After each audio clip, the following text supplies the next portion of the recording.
We are now going to use the multiplication rule for independent event probabilities.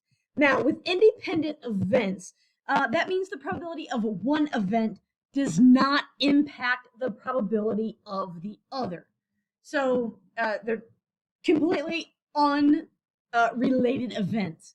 Now, if we have independent events, then the multiplication rule is that the probability of A and B, so two events both happening, equals the probability of A times the probability of B.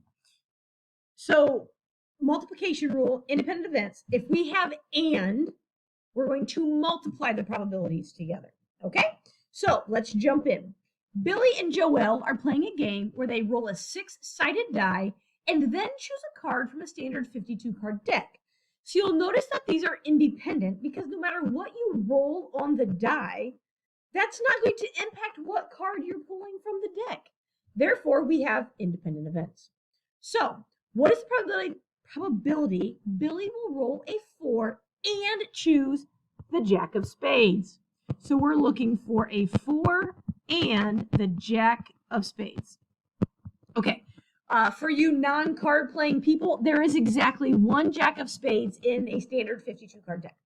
Okay, so the probability of rolling a 4. So think about a 6-sided die. It's got the numbers 1, 2, 3, 4, 5, 6.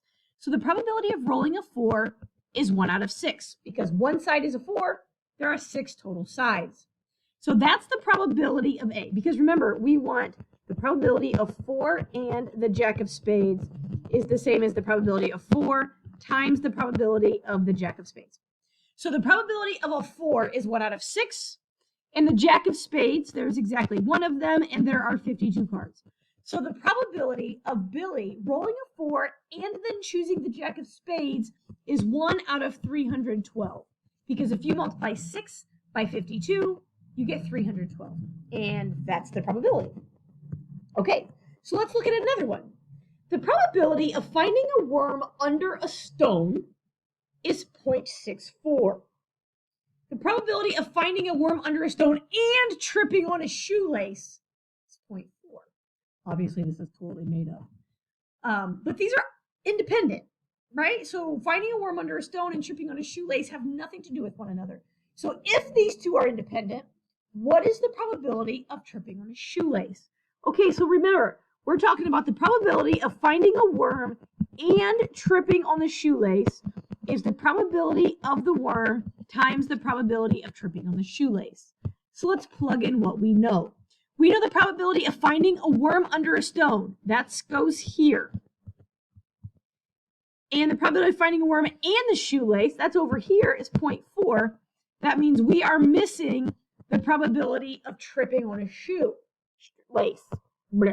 So if I want to find my unknown variable t, I'm going to divide both sides by my 6400ths. And if I take 0.4 divided by 0.64, I end up with my value of t being 0.625. So the probability of tripping on a shoelace would be 0.625 or 62.5%. And that's playing with the multiplication rule for independent event probability.